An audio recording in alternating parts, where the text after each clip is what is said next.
Hey guys, tonight we slip quietly into the shadowed corridors of ancient palaces, where you'd think life was all gold, marble, and luxury.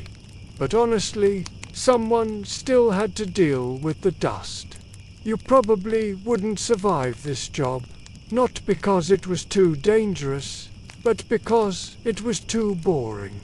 Imagine sweeping the same corridor 10 times in a day, and still being scolded because a little grit clung to the sandal of some royal dignitary. So, before you get comfortable, take a moment to like the video and subscribe, but only if you genuinely enjoy what I do here. And while you're at it, let me know in the comments where you're listening from and what time it is for you right now. Now, dim the lights, maybe turn on a fan for that soft background hum, and let's ease into tonight's journey together. The truth is, no matter how grand a hall might be, dust simply didn't care. It floated in on the desert wind in Egypt. It swirled from sandy courtyards in Mesopotamia. It crept between wooden beams in early Greek palaces. Servants, often boys barely into their teens, shuffled back and forth with reed brooms, brushes of bundled twigs, or even just their hands wrapped in scraps of cloth. Archaeologists have found the worn marks of sweeping along palace floors, smooth tracks carved into stone where centuries of brushes dragged back and forth. It is a strange thought that the work of unknown hands is still etched into the ground, while the names of the very kings who walked there are sometimes forgotten. For the servant, though it was not history, just monotony. The dust clung to tunics, scratched throats, and clouded eyes. In Egypt, it might mingle with crushed incense, so that one moment you smelled frankincense, and the next, the sting of grit. In Mesopotamia, sweeping was a full-day task, since the mud brick walls themselves crumbled slowly, sprinkling fine particles onto every surface. Historians still argue whether some servants were assigned exclusively to cleaning duties, or whether sweeping rotated among a broader household staff. The debate is amusing, because no one today seems desperate to claim expertise on who cleaned the best ancient floors. And yet, dust carried meaning. Clean floors were not just about appearances, but about ritual. In temples attached to palaces, cleanliness meant pleasing the gods. Before a ritual, a servant might scrub with water or sweep until the ground felt bare, preparing it for the footsteps of priests. Dust, after all, symbolized disorder, and so removing it restored harmony. You, standing in the sandals of a servant, would feel the constant pressure. A dirty floor wasn't just embarrassing, it could be seen as inviting misfortune. Picture this: the sweeping wasn't silent. Red bristles made a scratchy hiss, echoing faintly in vaulted chambers. Sometimes musicians rehearsed in nearby rooms, their lutes plucking above the sound of your sweeping. Other times, you were alone, the hall empty except for painted walls and the weight of silence. Your shoulders ached, the handle splintered your palm, and the only relief was the rhythm itself. Some servants found odd comfort in that repetition. A sort of ancient ASMR, though nobody dared call it relaxing back then. Of course, there were mishaps. A servant in Babylon might sweep too close to a delicate clay tablet, sending it toppling and shattering across the floor. Others accidentally stirred up too much dust, making noble visitors cough. In Assyrian palaces, where walls were decorated with bright alabaster panels, a careless brush could scratch priceless art. No pressure, right? Sweep too hard, you damage royal treasures. Sweep too little, you get whipped for laziness. Mainstream history usually ignores this sort of drudgery, but without it, the grandeur of palaces collapses. Imagine the throne room of Knossos in Crete, its red columns and painted griffins. Without servants sweeping daily, pigeons would leave droppings, dirt would coat the plaster, and the majesty would dissolve into grime. This is the hidden paradox. Invisible chores maintained visible glory. Here's a quirky tidbit. In some ancient households, dust wasn't always seen as an enemy. Clay dust was occasionally gathered from sweepings and mixed into plasters, or even used as filler in construction.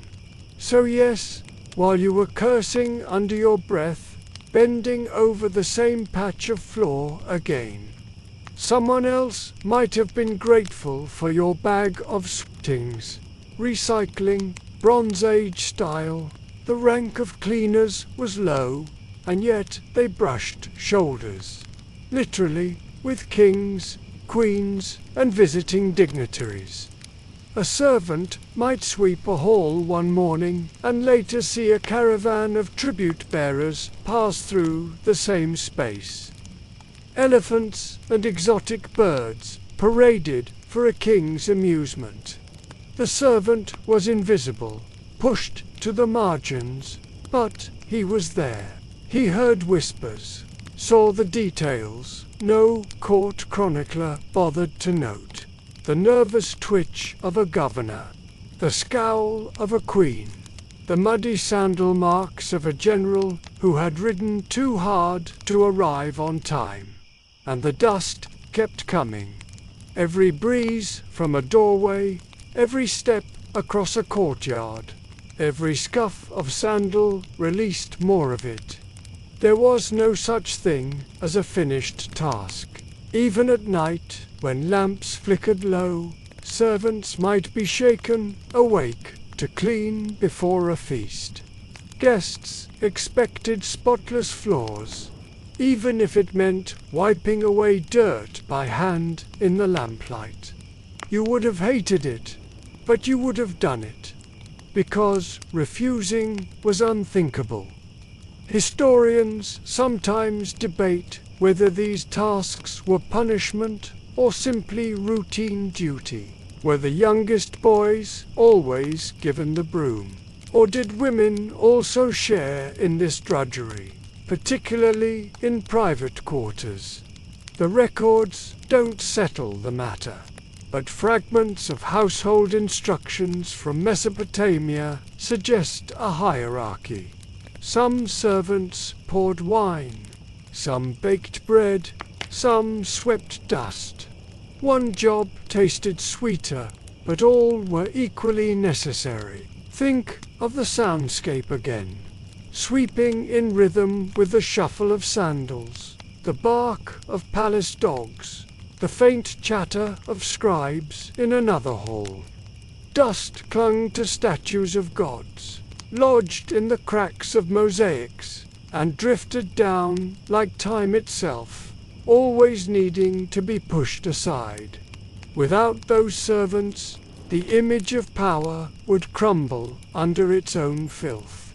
And so, as you drift tonight, you can imagine yourself pushing a simple broom of bundled reeds across the endless palace floors, back and forth, step by step, the same path worn smooth beneath your feet. You are unimportant in the eyes of your masters, and yet every glimmer of polished stone beneath torchlight is your doing. You will never be praised, never remembered, but the halls gleam because of you. The work is monotonous, the task eternal, and the dust never truly gone. It is the quiet heartbeat beneath the loud songs of history, a forgotten chore, and yet one without which history's grand stage could never shine.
The water jars were heavy, absurdly so.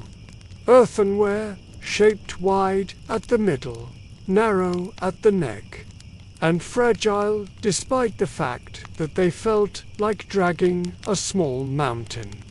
Imagine yourself in sandals, the straps already rubbing your toes raw, trudging down a dusty track with 2 jars balanced on a wooden yoke across your shoulders. Every step, the jars sloshed with a sound that seemed to laugh at your misery. That splash meant weight, and that weight meant another reminder that you were lowly, invisible, and essential. In palaces, in temples, even in the homes of wealthy merchants, servants were tasked with hauling water day after day. Unlike today, where you twist a tap and the miracle appears instantly. Water then required legs, arms, patience, and a strong back. In Mesopotamia, it might come from canals linked to the Tigris or Euphrates. In Egypt, from the Nile's korma branches or shallow wells dug close to the floodplain. In Minoan Crete, clever stone aqueducts could ease the task a little, but still, someone had to be the body that actually carried the jars upstairs to waiting basins. Historians still argue whether carrying water was considered the lowest chore, or whether it had a hint of sacred duty. After all, water was life, and without it, meals, rituals, and daily bathing collapsed. Some records suggest young women fetched water in village life, while in royal contexts, male servants or enslaved laborers shouldered the yokes. Whatever the division, no elite hand touched the jar directly, unless it was to lift a delicate cup once the servant had poured. The walk itself was the true punishment. The sun hammered down, or, in colder lands, the wind cut at bare arms. The road was uneven, sometimes paved with rough stones, sometimes nothing more than a mud track that baked into cracks. If you stumbled, the jar could chip, or worse, shatter. A servant who wasted water and broke a vessel faced harsh reprimands, not just for the jar, but for the effort wasted. Clay jars were not easily replaced, and broken shards whispered of clumsiness. But water had its quirks too. Carried fresh from the Nile, it might still carry the faint smell of river mud, so households stored it in cool jars, buried partly in sand. In Mesopotamia, Servants sometimes added crushed dates or honey to sweeten the taste or to disguise the stale edge of stagnant water. Archaeologists even found residues of herbs and resins inside ancient jars, suggesting someone long ago tried to mask the flavor with makeshift infusions.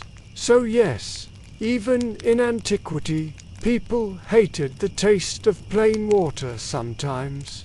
You, trudging with those jars, would be alert to every detail of the journey. The mule that kicked up dust on the road, the gossip of other servants waiting their turn at the well, the laughter of children splashing too close to your jar and making you grit your teeth. Sometimes, temple priests waited nearby, and you had to bow low while balancing the load, careful not to spill a drop in their presence. The journey was not only physical but performative. You carried not just water but dignity, showing that the household was well supplied and orderly. In grand palaces, the process repeated endlessly. A banquet required basin after basin of clean water, for cooking, for hand-washing before and after the meal, for mixing with wine. Guests expected pitchers at their elbows, refilled before they were empty. A neglected guest might whisper insult, and that whisper could travel upward like smoke until it reached the master. Imagine the tension. You, sweaty and sore, hurrying back with yet another jar before anyone noticed the delay. Quirky tidbit: in some cultures, water jars doubled as cooling devices. The porous clay allowed slow evaporation, chilling the liquid inside.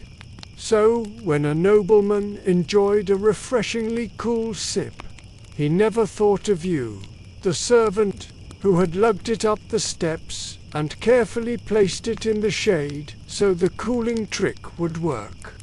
The science was forgotten in the comfort. There were also ceremonial roles to water carrying. In temples, servants fetched sacred water for libations, washing altars, or cleansing statues of gods. The act was choreographed. You couldn't just plunk a jar down. Sometimes you had to pour in silence, other times with chants.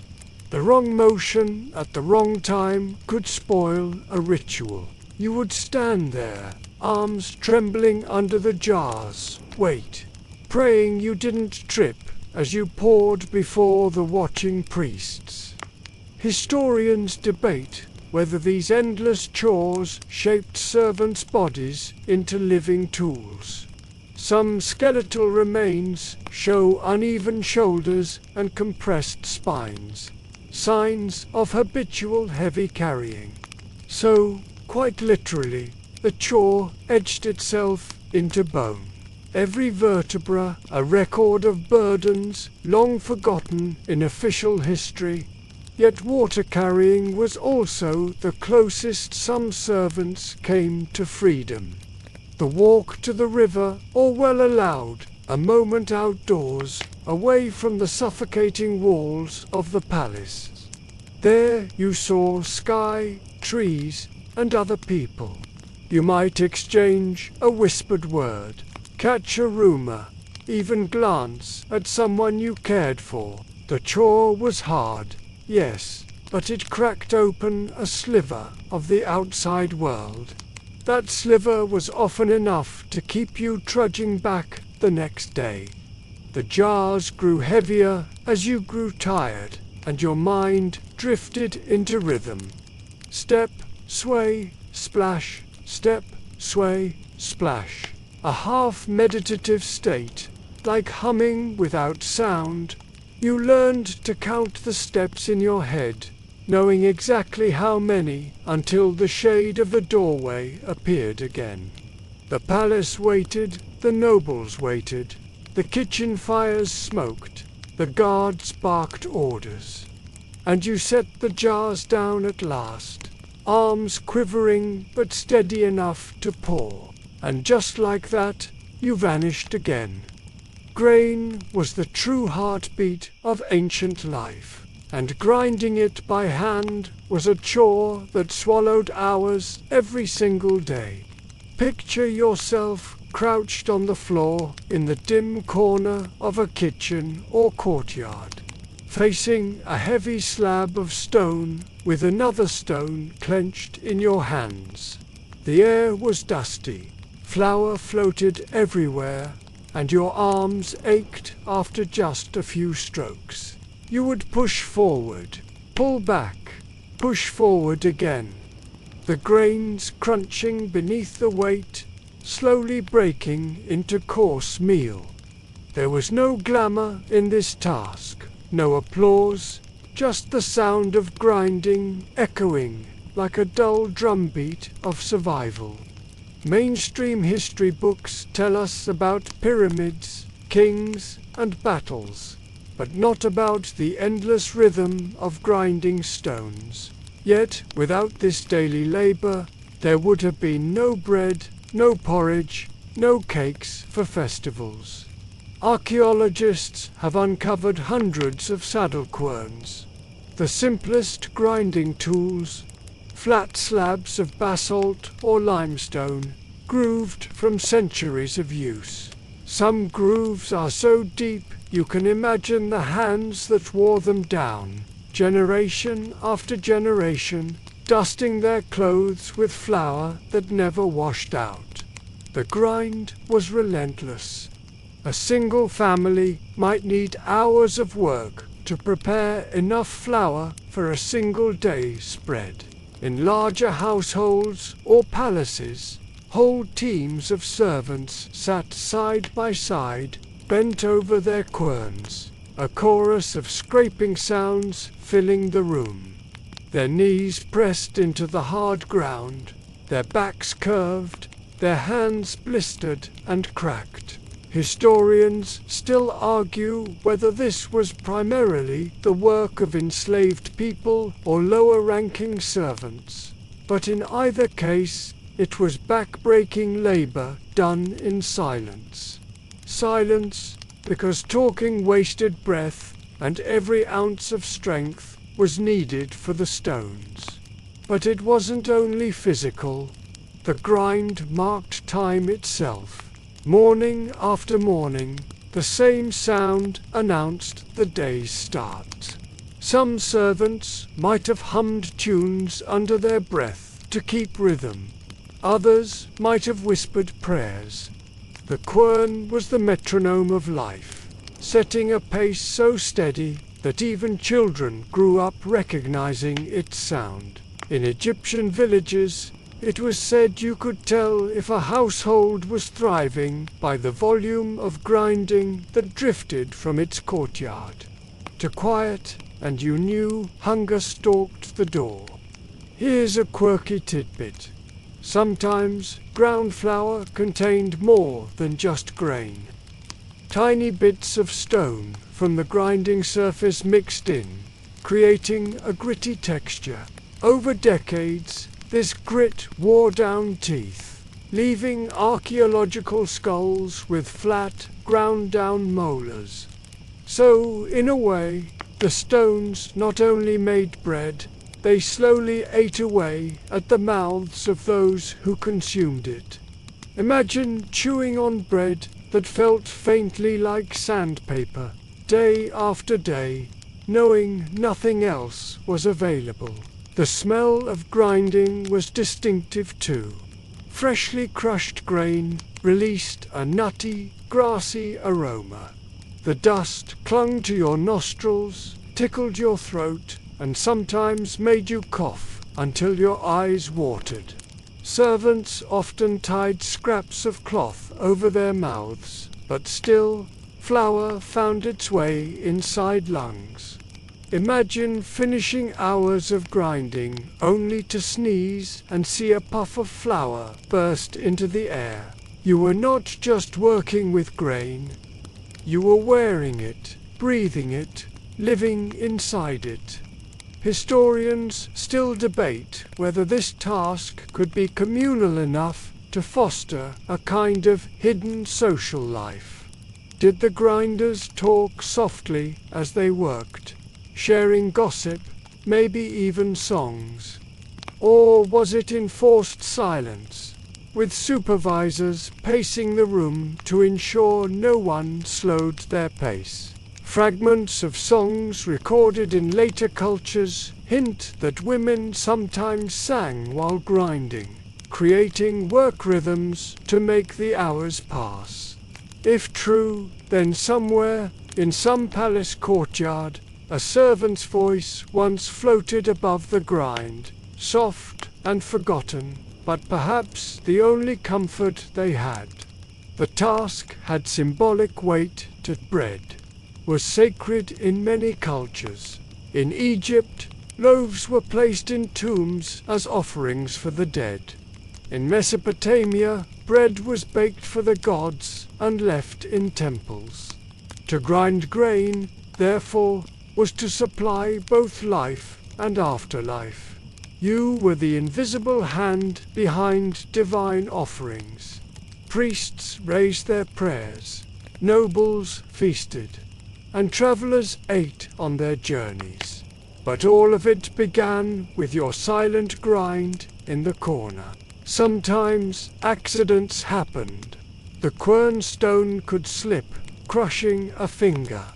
Grain could spill, scattering precious kernels across the floor, forcing you to scramble to gather them before a supervisor noticed. Rats lurked nearby, eager for crumbs, and sometimes servants were punished if too much was lost to vermin. The pressure never lifted, not even for a moment. And yet, for all the pain and monotony, there was an odd intimacy between servant and stone. Over months, your hands shaped grooves into the grinding surface. The quern bore your fingerprint, invisible but enduring. You might be replaced, forgotten, your name unrecorded, but the stone remembered you.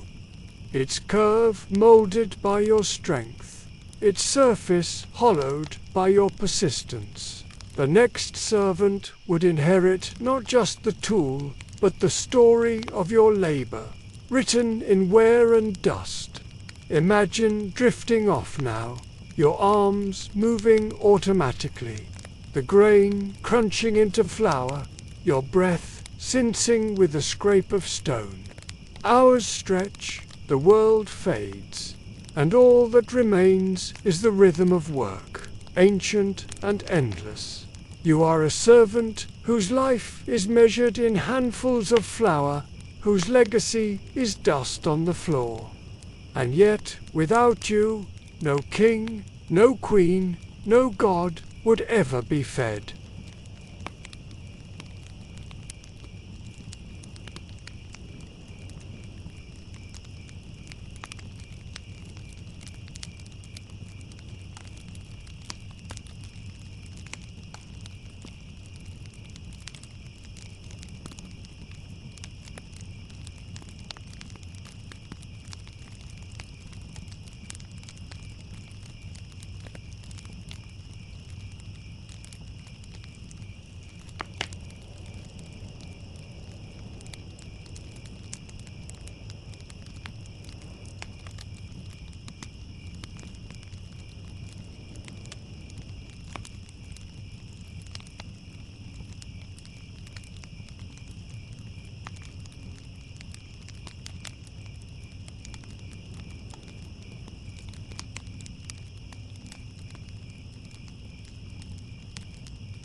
The chamber pot was the most humbling reminder that no matter how gilded a palace or how divine a temple, people still needed to relieve themselves.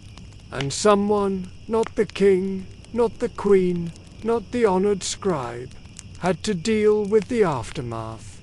That someone was the servant, crouching in dark corners, lifting heavy ceramic pots, and carrying away what no one wanted to think about. Tonight, you find yourself in that role, invisible yet indispensable, dealing with a task that most history scrolls politely skip over. Imagine a banquet in a Mesopotamian palace, tables low and spread with bread, stews, dates, and wine mixed with honey. Guests recline on cushions, laughter bouncing against painted walls, and tucked discreetly into the shadows of adjoining rooms. Chamber pots, large ceramic jars or smaller vessels, some lined with straw or ash. Guests rose quietly when needed, slipping away with as much dignity as possible. But when the feast ended, those vessels remained, and there you were, barefoot, sliding them one by one onto a wooden tray, balancing the smell and the weight while trying not to spill. Historians still argue whether there were designated latrine servants or whether this duty rotated among the lowest-ranked workers. Some suggest that slaves in large households were assigned exclusively to waste disposal. Others believe every servant took their turn. Either way, it was the job no one wanted. Yet, without it, the palace would reek within hours. Waste management was the hidden skeleton of luxury. The smell was constant, sharp and sour, clinging to your tunic no matter how much you washed. Ash and sand were sometimes sprinkled in pots to mask odors, but by the time you lifted one, the disguise had long since faded. In hotter climates, flies buzzed in clouds. In colder halls, the chill stiffened the mess, but still, your hands shook as you carried it through narrow passages toward disposal pits outside the walls. Archaeologists have found layers of waste heaps near palaces and temples, mute evidence of centuries of unseen labor. Quirky tidbit: in some Egyptian households, chamber pot contents weren't always considered waste. Farmers valued it as fertilizer. Servants might be ordered to empty pots directly into garden plots, feeding vegetables that, in a dark twist, could return later to the table in a stew. Recycling at its most unsettling. Imagine serving your master a dish of lentils nourished by yesterday's indignities, though of course you never dared say it aloud. Disposal was more than just dumping. In large cities, servants sometimes carried pots to communal cesspits or chutes built into walls. In palaces, pits might be lined with stone or brick, designed to contain years of accumulation. Servants approached carefully, lifting lids, gagging against the rising stench, and pouring with trembling precision. Spill, and you risked humiliation, or worse, punishment for defiling the grounds. The irony was sharp. You were already waist-deep in filth. Yet, even in filth, there were rules. Historians debate whether some temples considered the act of cleaning latrines a ritual duty as much as a practical one. Purity mattered deeply, and priests could not risk soiling themselves. Thus, the servant's disgusting job may have been framed as a sacred service. Imagine being told that your daily chore of scrubbing pots was not just work, but holy cleansing. Did that soften the humiliation, or make it sting even more? The process left marks on the body too. Heavy pots, strained backs, cut hands with rough handles, and sometimes spilled onto bare skin, leaving burns and sores. Servants often reeked of waste, even after bathing. They became walking reminders of labor that society pretended didn't exist. Nobles wrinkled their noses, whispered about the smell, but still relied on the same invisible figures every single day. Sometimes, carrying chamber pots led you into strange encounters. You might pass through palace corridors while nobles argued in hushed tones, overhearing secrets you dared never repeat. You might shuffle by a scribe scratching records on clay, who didn't even glance at you, though you carried the most undeniable truth of life in your arms. You might pause at the back door, where other servants gathered, exchanging weary looks as each added another pot to the growing pile. For a brief moment, you were a community bound, not by pride, but by shared disgust. And yet, this chore was essential to survival. Without servants carrying away waste, disease would have spread swiftly. Dysentery, parasites, infections, all would have taken hold. By doing the most humiliating task, you unknowingly saved the very people who despised you. It was a thankless kind of heroism, one that left no monument, but left countless lives intact. Here's another odd fact. In Rome, centuries later, urine was collected and even taxed because it was used in cleaning and tanning leather. Historians wonder if earlier civilizations also found practical uses for what servants carried away. If so, your daily drudgery may have been part of a larger, strange economy, one where filth itself had value. Picture yourself now, in the fading light of an ancient courtyard, the weight of a chamber pot pressing into your palms. Your back aches, your throat stings, your clothes cling with sweat. You step carefully, pouring into the pit, the splash muffled, the air heavy. The work is invisible, the labor forgotten, yet it holds the palace together in ways no one else acknowledges. Without you, the banquet hall becomes unbearable. Without you, the king himself cannot recline in comfort. And so, though your name is lost and your face unrecorded, every polished hall and perfumed chamber owes its freshness to your unglamorous burden. The story of grandeur floats high, but beneath it runs a current of silence, stinking and essential, carried in the hands of servants who slipped through shadows, cleaning away what history chose not to mention.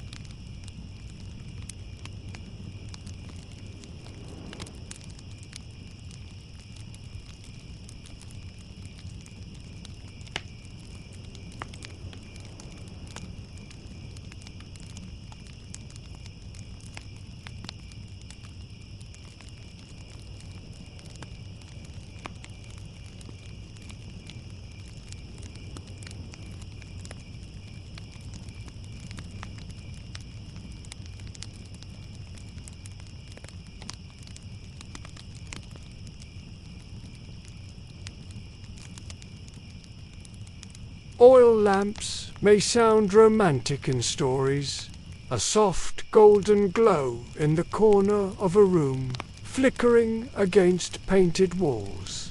But for the servant tending them, it was no romance at all. It was one of the most fiddly, repetitive, and sometimes nerve-wracking chores in the household.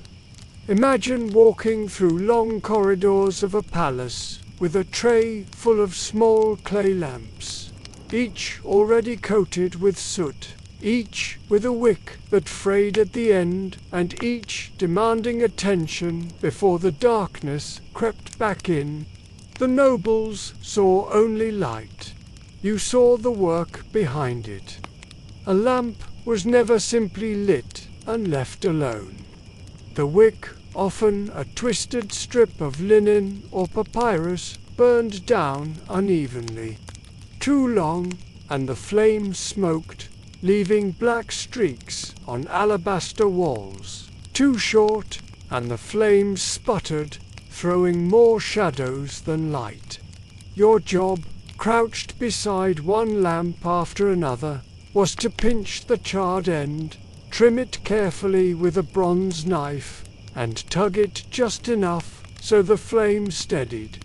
The oil had to be refilled too, usually olive oil, though poorer homes sometimes used animal fat, which stank far worse. You poured slowly, carefully, because spilling meant greasy stains on stone floors or slippery hazards in narrow stairways. Historians still argue whether lamp tending was considered a specialized servant's duty or just one of many rotating chores. In some households, records hint that there may have been a keeper of the lamps, someone whose entire role was making sure the palace never fell into darkness. In others, scribes mention kitchen staff being ordered to handle lamps in their spare moments, as though grinding grain and fetching water weren't already endless.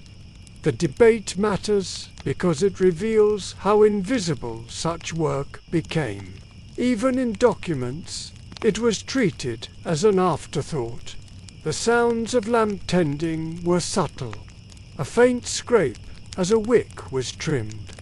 The soft glug-glug of oil poured from a jug into a lamp's tiny reservoir. The crackle when a dying flame caught the new oil and revived. Multiply that by dozens, even hundreds of lamps scattered through corridors, stairways, courtyards, and chambers, and your night was a marathon of small noises layered over silence. Servants moved like shadows themselves, adjusting flames while nobles dined, while scribes scratched on clay, while musicians plucked lyres. No one noticed until a lamp failed. And then suddenly, everyone noticed. Here's a quirky tidbit. Ancient lamps were sometimes shaped into little animals or faces. Imagine trimming the wick of a lamp shaped like a lion, the flame flickering from its mouth, or pouring oil into one molded like a fish. Nobles delighted in the artistry, but for you, it just meant more awkward angles to clean, soot caught in grooves, and a higher chance of dropping the fragile thing and earning punishment. The soot was everywhere. It crept up your fingernails, left smudges on your cheeks when you wiped away sweat, and stained your tunic until no amount of washing restored its color.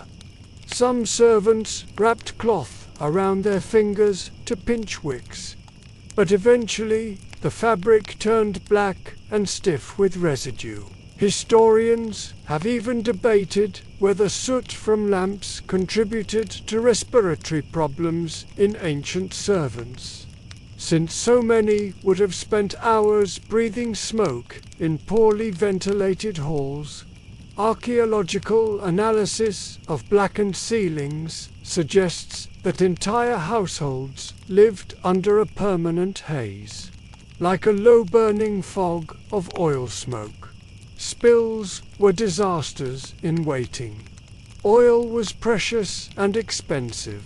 If you tipped too much into a lamp and it overflowed, you wasted a resource worth more than your day's labor. Worse, spilled oil could ignite. The image of a palace glowing serenely at night hides the fact that it was also a fire trap, with servants constantly patrolling to make sure one wobbling lamp didn't turn the whole structure into ash.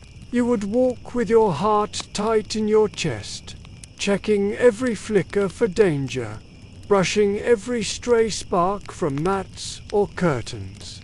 Historians still argue whether some lamps doubled as timekeepers. Since oil burned at a fairly predictable rate, a servant might judge the passing of hours by how far the wick had sunk. If true, then lamp tenders became, unknowingly, the keepers of time itself. Every snuffed wick, every refilled basin marked the hours of the night, the flow of ritual, the rhythm of palace life. You weren't just trimming fire, you were carving out the night's schedule. Disposal pits tell another story. Archaeologists have found heaps of broken lamps, shards stained with soot and oil. Each piece once held light in a noble chamber, once guided footsteps in the dark. For every beautiful lamp unearthed in a museum, imagine dozens more shattered, swept up by servants, carried away in baskets, and tossed into refuse heaps with yesterday's ash. The glow of history was balanced by piles of forgotten fragments, and there was humor even in drudgery. Servants whispered jokes about nobles who demanded brighter flames because they thought the gods admired their jewelry more in the light.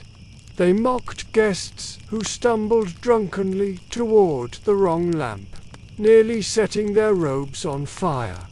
Quiet laughter shared in corridors was one of the few rewards, a thin thread of humanity running through monotonous work. Picture yourself now, crouched with a jug of oil, trimming a wick until the flame steadies, watching its glow smooth across a carved wall.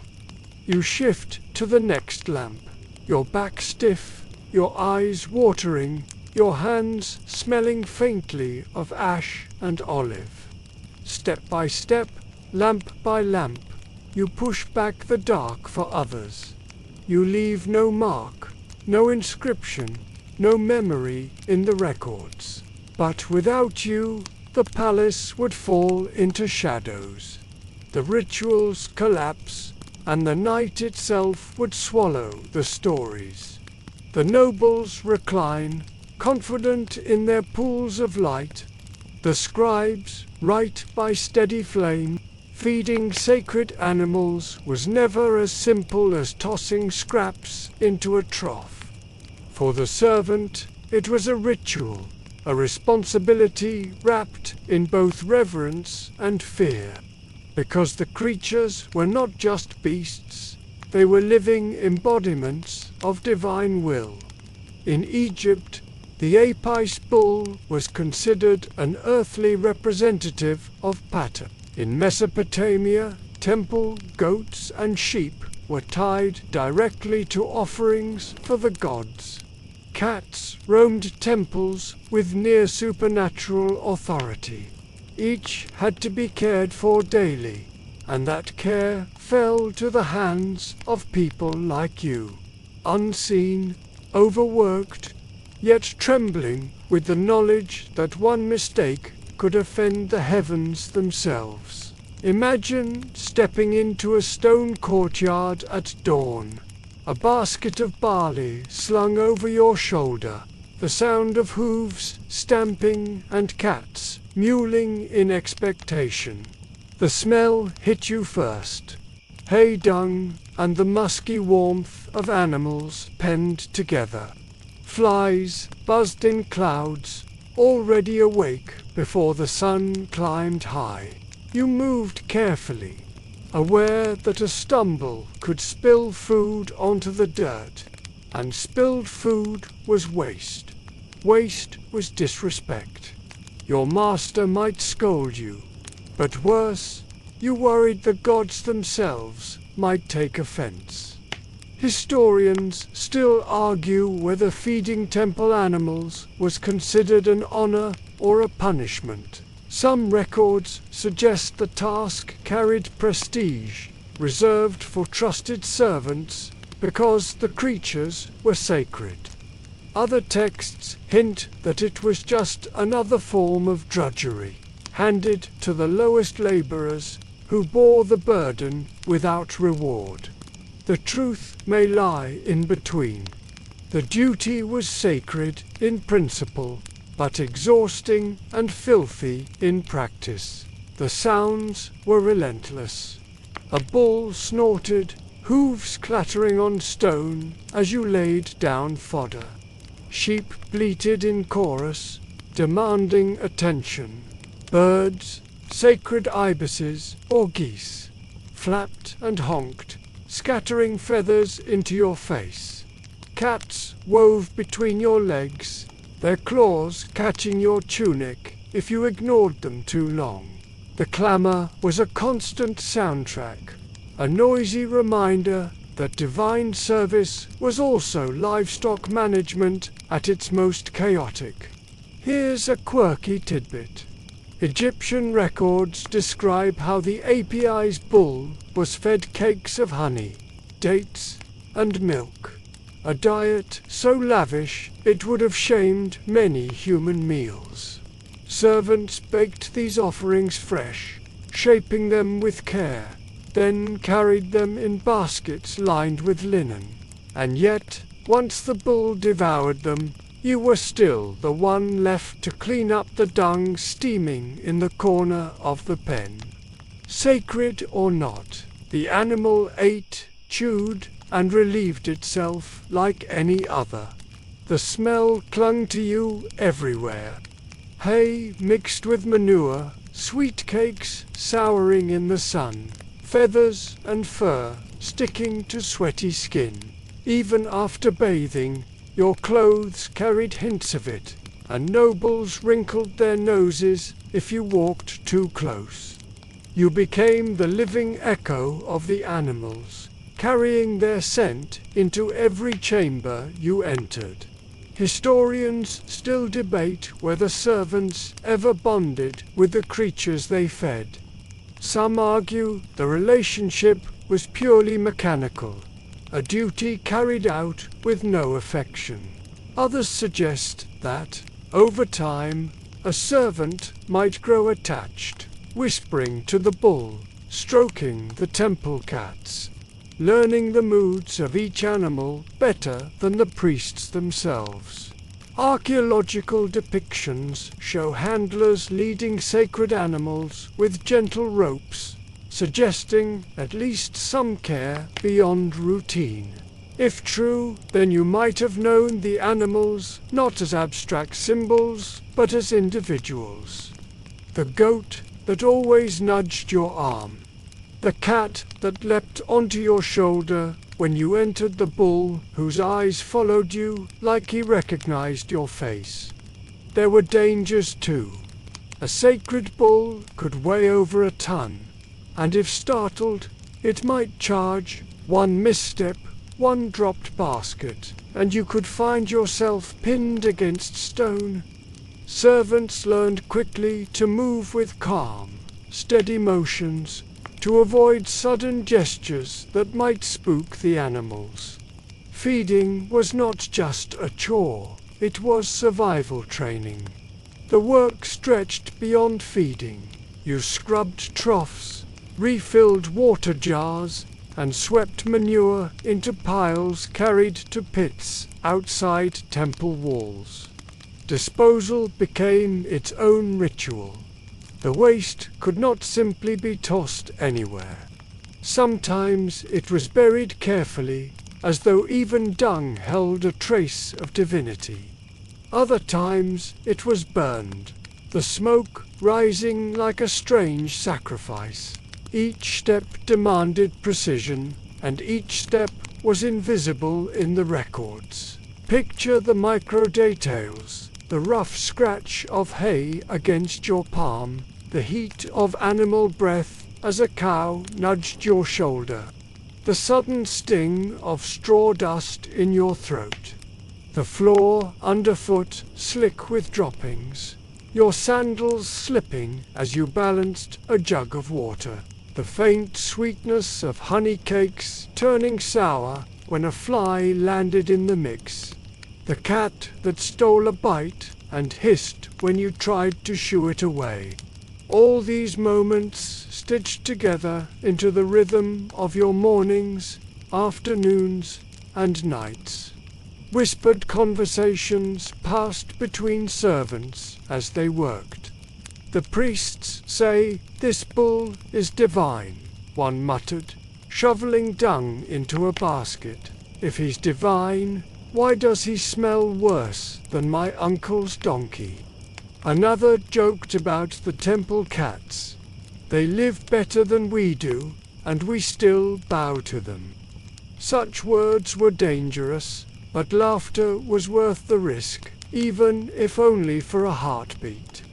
And so, day after day, you fed gods disguised as animals, carrying baskets of barley, jars of milk, cakes of honey, even fish for cats. You trimmed hay, scattered grain, poured water, scrubbed troughs, and swept dung.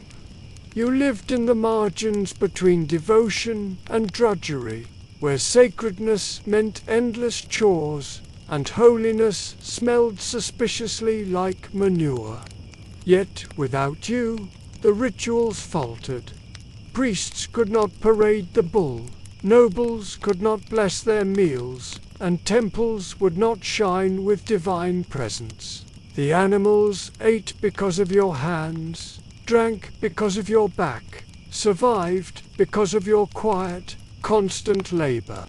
And though your name never reached a scroll, your work echoed in every prayer, every sacrifice, every ceremony lit by the presence of sacred beasts.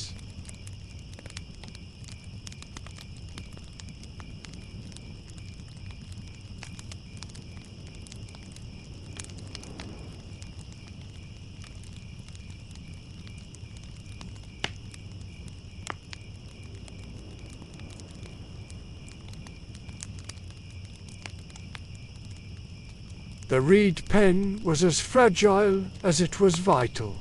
A scribe could not write a single line until someone, usually a low-ranked assistant or servant, had carefully sharpened the tool.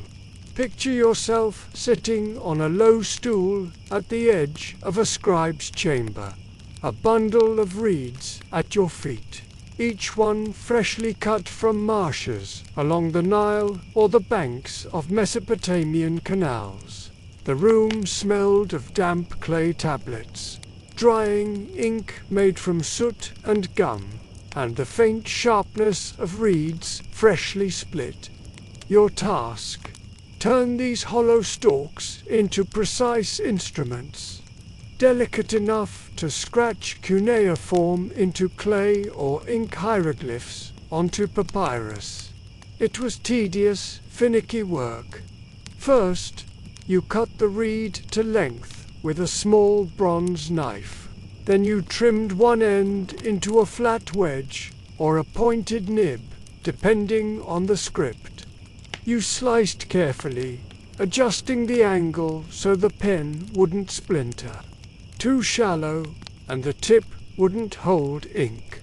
Too deep, and the reed cracked uselessly in your hand. Historians still argue whether servants learned this as a craft of their own or simply followed rote instructions from scribes. Some suggest pen sharpening was almost an apprenticeship step, a way for young students or attendants to enter the world of writing. even if they never advanced beyond menial tasks. The sound of sharpening filled the chamber like a soft chorus. Scrape, snip, whisper of reed fibers splitting.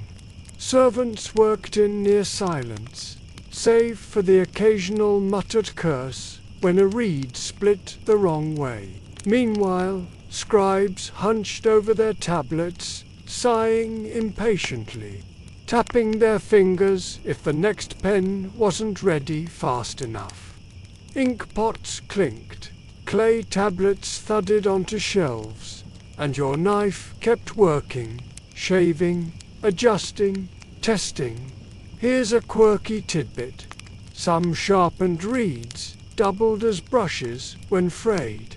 Servants were sometimes told to roughen the end deliberately to create a softer stroke, especially for painting outlines or decorative touches. So, one reed might be asked to serve both as pen and paintbrush, its purpose determined not by artistry but by your knife's angle. The micro-details told their own story. Splinters lodged beneath your fingernails, tiny slivers of reed that stung every time you pressed your hand against a tablet. The knife handle grew slick with sweat as the day stretched on. Your tunic gathered red shavings, little curls of yellow and green that stuck to fabric like stubborn burrs. The smell of ink mixed with the faint, grassy scent of the reeds themselves, a strange perfume of scholarship and swamp. Historians still debate how much authority servants held over the process. Did scribes trust them to prepare dozens of pens in advance? Or did scribes hover, snapping instructions, rejecting any reed that wasn't sharpened to perfection? Surviving instruction manuals for scribes mention the cutting of pens as an essential skill, but whether those lines referred to masters or to their assistants remains unclear. What is clear is that no tablet, no scroll, no decree could have been written without those countless hours of hidden pen. You would overhear much in this role. Scribes muttering about taxes too high, soldiers grumbling about supplies, priests dictating hymns. Sometimes you were close enough to catch fragments of royal orders, secrets scratched into clay before anyone else in the kingdom knew them. And yet you were expected to be silent, to pretend you heard nothing, your knife slicing reeds as though you were deaf. Servants joked quietly among themselves later, comparing the absurdities they overheard. The king wants 3 more lists of goats. One might whisper, does he eat them himself?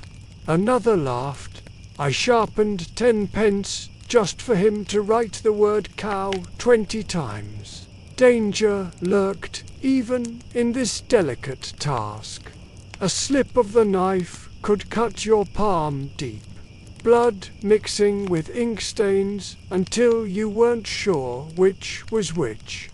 A poorly cut reed might snap mid-stroke, splattering ink across an important document, earning you a beating for negligence. Even stacking reeds improperly could damage them, as dampness warped their hollow cores. Every mistake rippled upward, through scribe, through master, through temple or palace. And yet, your name would never appear beside the document that survived. Only the scribes. Quirky evidence shows scribes occasionally reused old reeds, sharpened by servants for personal notes or doodles. Archaeologists have found scratched graffiti on walls, jokes, insults, even crude drawings. Did a servant's imperfect pen become the tool of idle humour? Perhaps the pen you laboured over one morning ended its life scribbling a caricature of a priest on a wall, lost to time but still echoing with your unseen hand. The work was endless. Reeds dulled quickly, their tips blunting after only a few lines on clay or papyrus. Servants kept bundles ready, rotating sharpened pens like soldiers in formation. By midday, your hands were cramped, your back stiff, your eyes blurry from staring at fibers under dim lamplight. And still, the scribes called for more. Another pen, they barked. This one is finished. And you obeyed, knife slicing, splinters falling, a silent cog in the machinery of literacy. Imagine yourself there now, seated cross-legged, reeds scattered at your feet, the knife's edge catching the faint light of an oil lamp. The scratch of fibers fills your ears. The smell of ink pricks your nose, and your fingers ache from gripping too tightly. You work in rhythm, each sharpened pen a step closer to words you'll never be allowed to write, to knowledge you'll never be credited with. And yet, the greatest records of kings, gods, and laws were all carried on the backs of reeds cut by your hands. The irony is sharp. History praises the scribe, but without you, his words would have been silence. You prepared the very breath of writing, and still your name was sharpened away, discarded like reed shavings in the dust.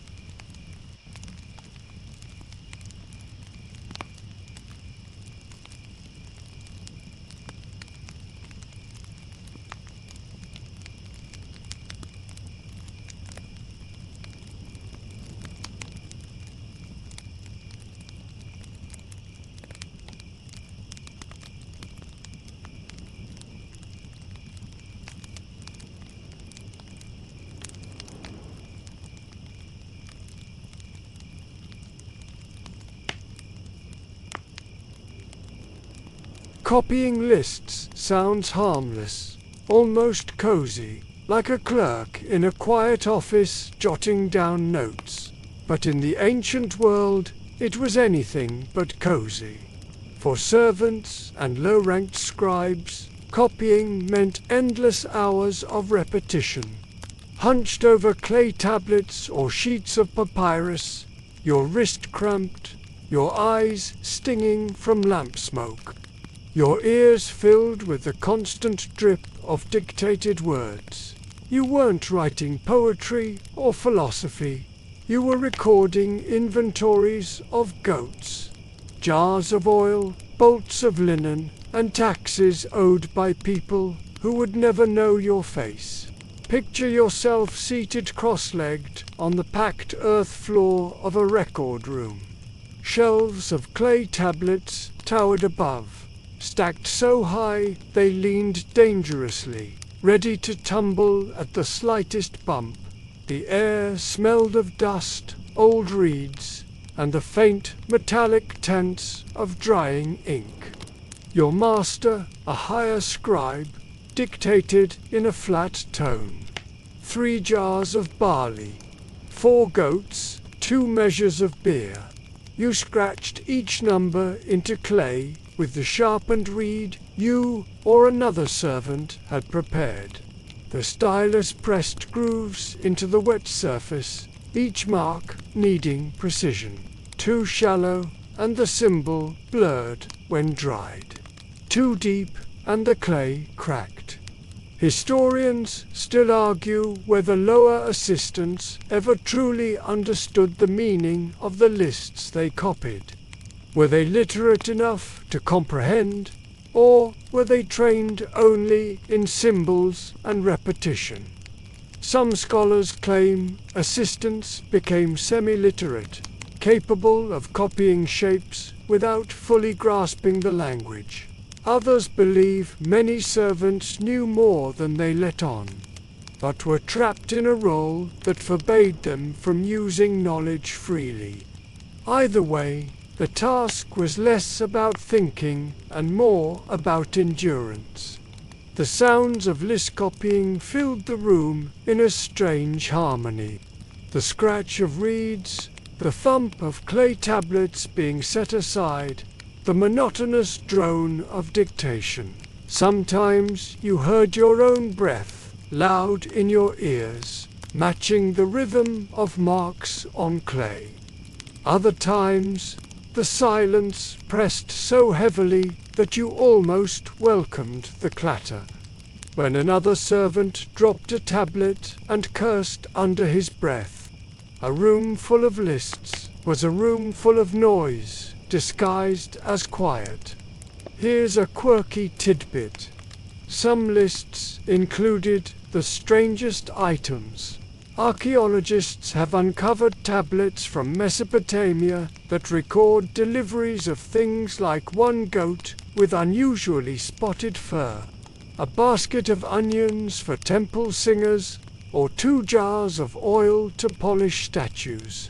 Imagine spending an hour carefully etching the details of a goat spots into clay, because some bureaucrat demanded it. You would roll your eyes, but your stylus kept scratching, because the list had to be complete, accurate, and perfectly legible. The micro-details were relentless. Clay dust dried on your fingers until they cracked and bled. Ink stained your nails a permanent black. Reeds splintered, stabbing into your skin, and you sucked the cut quickly before the blood smeared across the tablet. Your back throbbed from hunching. Your knees stiffened from kneeling too long, and still the dictation continued. You reached for another lump of clay, smoothed it flat with your palm, pressed the stylus into its soft surface, and hoped it dried evenly in the sun later. Historians still debate how much power scribes truly wielded, but servants copying lists felt none of it. While kings and priests relied on records to govern, the actual act of making those records was a grind. You had no say in what was written, no influence over how it was used. You just copied hour after hour until your hands shook and your eyes blurred. The irony was bitter. Your labor built the foundation of bureaucracy, yet you were treated as nothing more than a tool. Overheard conversations sometimes broke the monotony. One scribe whispered about a tax collector demanding bribes. Another joked about how many goats the temple claimed versus how many actually arrived. Servants laughed quietly when a tablet cracked in half after hours of careful writing, muttering, "There goes 10 goats into dust." Humor was dangerous. Nobles didn't like jokes about their records, but without it, the monotony would crush you. There was danger too. Drop a tablet before it dried, and the marks smeared. Forget a number, and the list became useless. Misplace a single symbol, and you might record 6 jars of oil instead of 60. Sparking chaos in temple accounts. Punishment for such errors was harsh, even if it was only a servant's trembling hand at fault. You learned quickly to double-check, to whisper counts under your breath. to hope your fingers didn't slip when fatigue pressed too hard. Quirky evidence survives of scribes doodling in margins. Little sketches of animals, crude faces, jokes in shorthand. Were these the work of board servants too? Perhaps you, after hours of writing, barley, goats, oil, scratched a little cat in the corner of a tablet, a silent rebellion against monotony.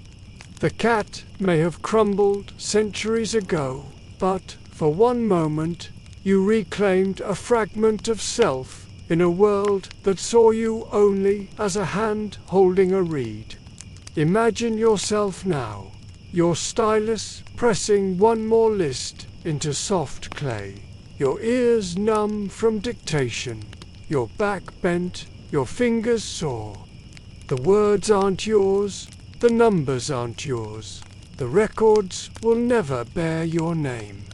And yet, temples stand, treasuries swell, and kings claim wealth because you and others like you copied every line with aching precision. The grandeur of history rests on the quiet, invisible labor of servants who counted goats until the world blurred into dust.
The archive room looked impressive from the outside.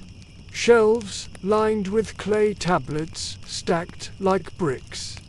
Papyrus scrolls rolled tight and tied with twine. Walls painted with symbols of wisdom and permanence. But once you stepped inside, you saw the reality. Dust everywhere. Clay dried and cracked. Papyrus shed fibers, insects gnawed at bindings, and every surface carried the faint grit of neglect. Someone had to clean it. Not the scribes, not the priests, not the officials who proudly showed visitors the records of eternity. No, it was you, the servant, crouched with a rag of woven flax and a feather brush, dusting the fragile memory of civilization. Imagine moving slowly between shelves stacked higher than your head, balancing on a wooden stool to reach the top. The stool wobbled, the shelf leaned, and your stomach clenched with fear.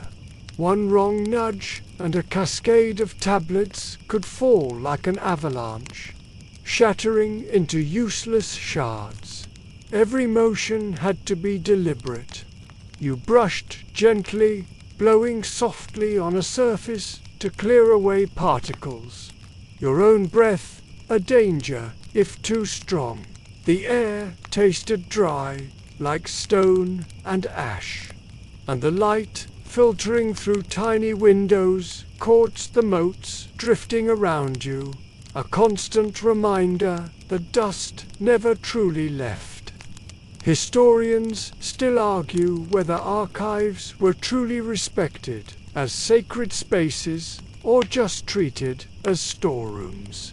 Some records describe temple libraries guarded like treasure, while others suggest that documents were tossed in heaps, forgotten until someone needed them. Either way, servants bore the task of keeping order, dusting, straightening, moving heavy jars of tablets, swatting away mice that dared nibble papyrus. The irony was sharp. The archives held the wisdom of ages. But without your broom and rag, the eternal words would rot into nothing within decades. The micro-details pressed in on you. Dust clung to your nostrils until you sneezed, and the sound echoed too loudly in the silent chamber. Clay grit worked under your fingernails until they split. The brush's feathers grew grey with soot after only a few strokes. So you shook them out gently, sending a fresh storm of particles into the air. Your tunic was coated in powder no matter how often you beat it clean. The smell was a strange mix of old ink, dry reeds, and the faint musk of rodents lurking just beyond the shelves. Quirky tidbit: archaeologists have found thumbprints baked into tablets, not from scribes, but from handlers. Some prints may belong to servants who accidentally smudged wet clay while moving or dusting.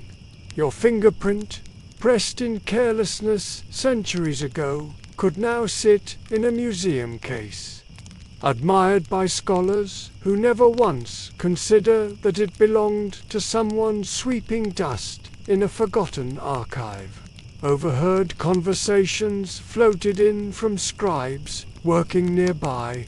Another list of barley deliveries, one muttered, as if anyone reads them. Another grumbled, "We have 20 records of the same tax. Do they want 21? You listened silently, sweeping a feather brush across a cracked tablet, knowing that while scribes complained about copying, you bore the task of keeping their complaints intact for generations.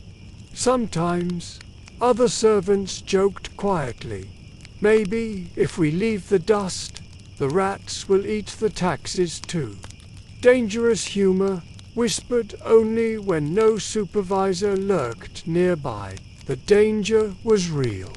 One slip, one stumble, and you could ruin history. Clay tablets were heavy. Drop one, and it could shatter into shards. Papyrus was brittle. Tug too hard, and it tore in your hands. Even breathing too heavily on old ink risked smearing fragile text. The fear of damage tightened every muscle as you worked. And yet, despite your caution, accidents happened.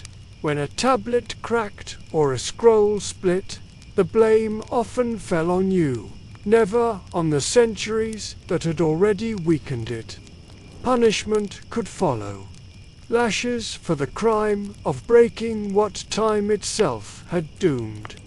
Historians still debate how archives were organized. Were tablets labeled and shelved in neat categories? Or were they piled chaotically, forcing servants to shift and rearrange constantly.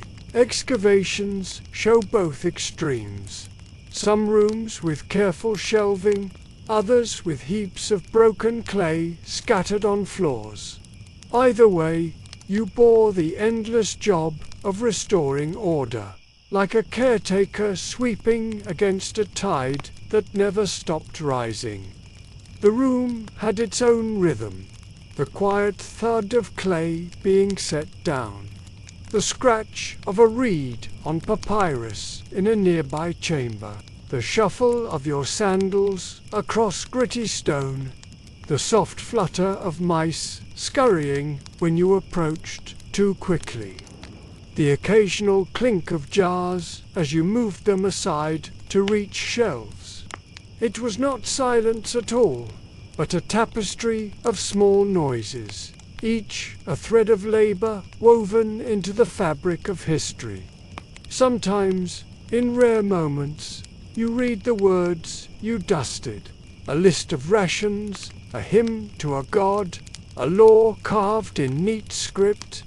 For a fleeting second, you felt the weight of knowledge, the power of words you were never allowed to own.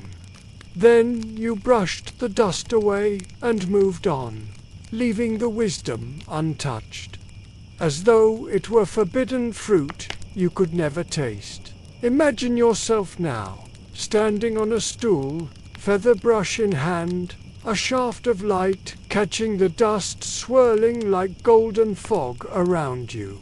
Your throat itches, your eyes sting, your arms ache from holding steady. Yet you continue, brushing, straightening, stacking, preserving. You will never be remembered, but your work keeps memory itself alive. Without you, the shelves collapse, the tablets crumble, the scrolls rot. Civilization's records rest on your invisible hands, sweeping silently in the shadows.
Counting loom threads sounds laughably dull until you realize what was at stake.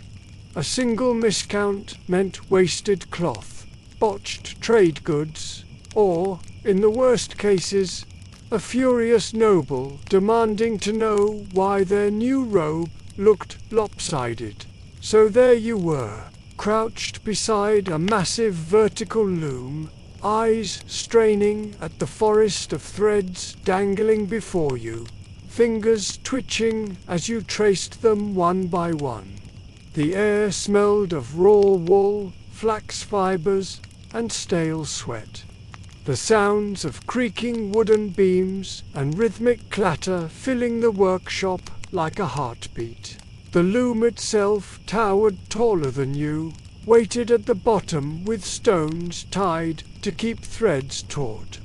Servants stood in rows, each responsible for a section, squinting to ensure every strand ran straight. Your task wasn't weaving. That was the weaver's glory.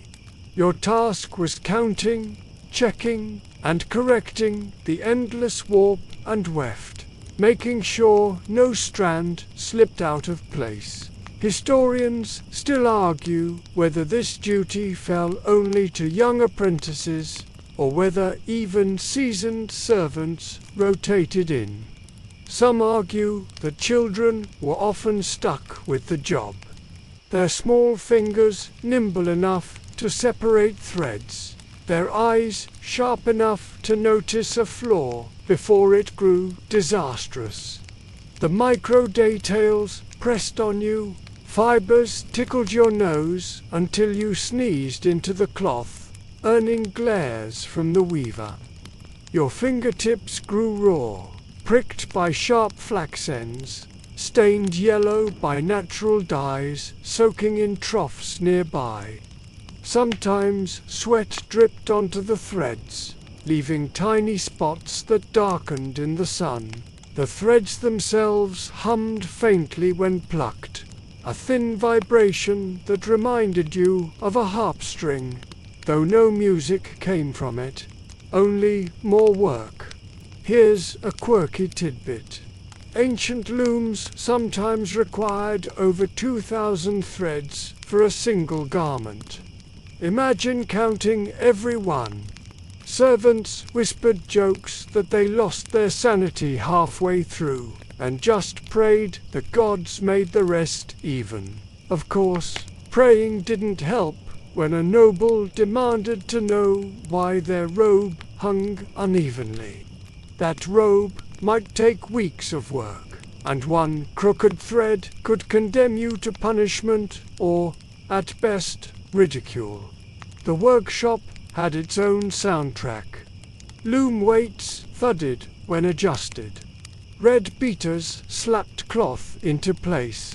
The low hum of workers chanting numbers under their breath filled the air.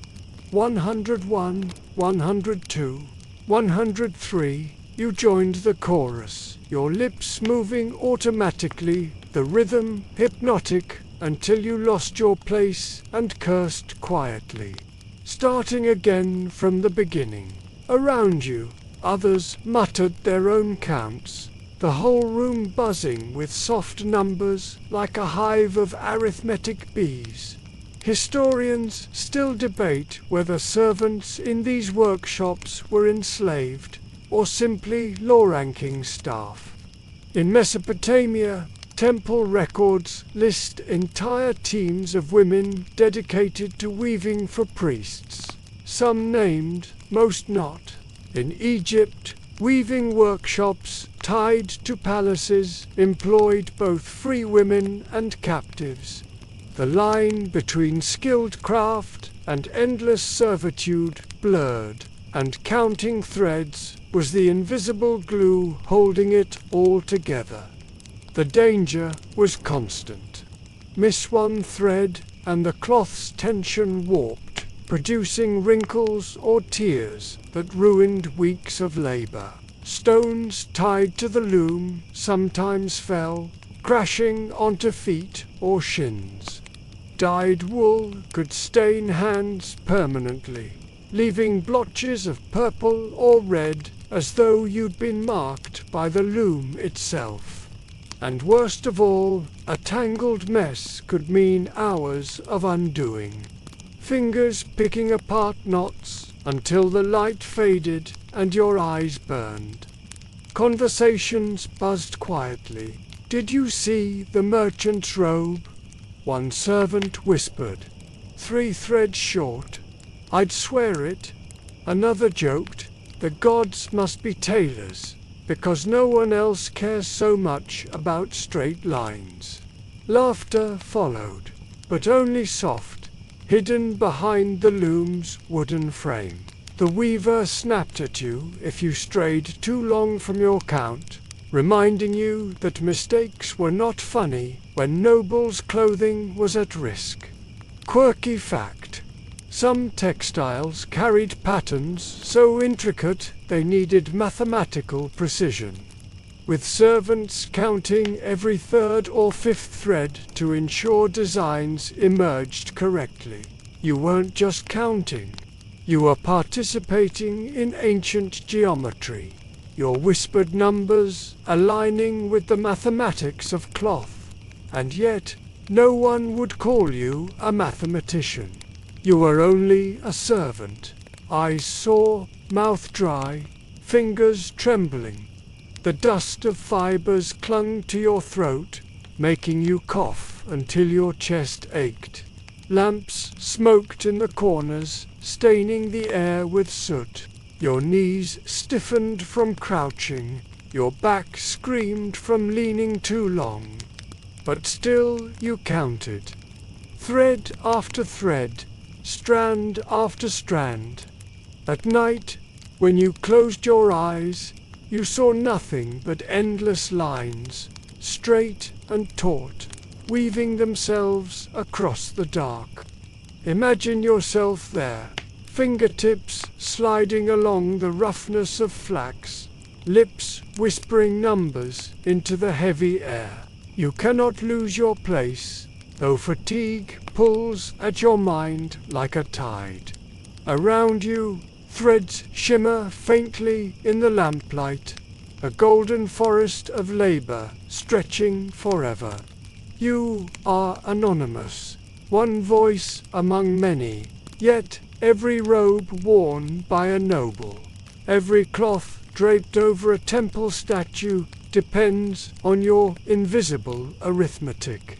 Without you, the pattern unravels. Without you, the cloth falters. Without you, the loom collapses into chaos. And yet, no inscription records your count. No hymn praises your patience. Only the cloth survives, admired centuries later in a museum. Its perfection hiding the sweat and whispered numbers of servants who counted until their voices gave out.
Washing feet sounds humble enough.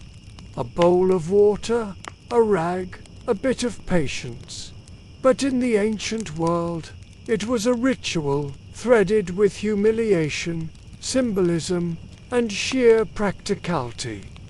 Roads were dusty, sandals flimsy, and nobles expected to recline at feasts without the grit of travel clinging to their toes.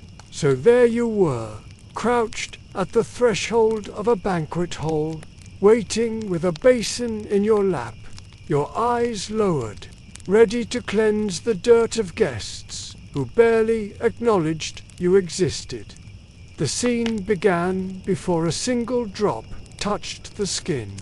Guests arrived, sandals slapping against stone floors, dust rising in faint clouds around them. The smell of travel clung to them. Sweat, crushed grass, the faint tang of donkey or camel hair from the road. Servants like you hurried forward, bowing, offering basins of cool water drawn earlier and carried carefully to avoid spilling. The bowls were heavy bronze or clay, sometimes carved with designs of lotus or waves, beautiful but slippery in wet hands. your fingers clenched tightly around the rim, knowing a dropped bowl meant more than embarrassment. It meant punishment.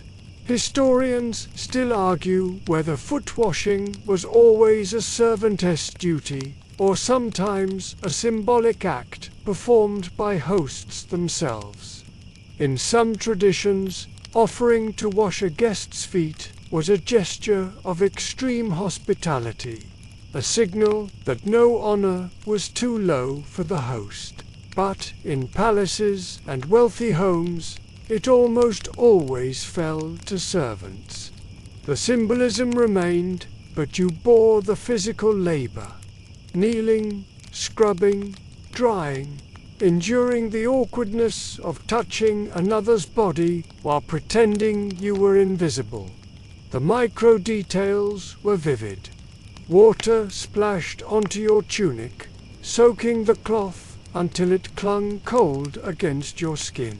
The rag, once white, quickly turned brown with dirt rubbed from cracked heels and dusty ankles. The smell was not pleasant. Sweat mingled with road dust created a sour, earthy odor that no amount of perfumed oil could fully mask. Sometimes, guests carried small cuts or blisters from their journey, and you had to work carefully around them, dabbing instead of scrubbing, while trying not to show disgust at the pus seeping through. Here's a quirky tidbit. In some Mesopotamian banquets, servants sprinkled scented oil into the basin before washing began. Not for the servants' comfort, of course, but to mask the odor and leave guests with a faint perfume clinging to their feet. Imagine crouching there, rubbing oil into toes, while trying not to sneeze as the scent of myrrh mixed horribly with road dust. The sounds painted their own picture.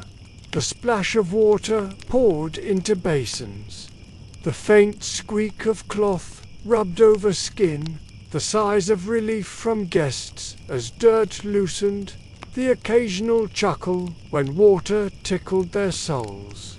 Sometimes nobles chatted above your head as though you weren't there, discussing politics, feasts, or the latest gossip. You became part of the furniture, as invisible as the cushion they sat on.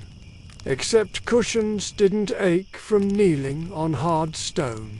Historians still debate how much dignity, if any, servants retained during this ritual. Was it seen as humiliating drudgery, or simply expected service woven into the fabric of hospitality? The answer may vary by culture. In Hebrew traditions, for instance, washing feet could symbolize humility before God as well as guest.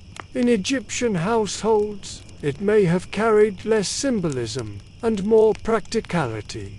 Feet were filthy, and someone had to clean them before entering sacred or noble space. Whatever the interpretation, for you it was simple. It had to be done quickly and well, or consequences followed. The awkwardness was constant.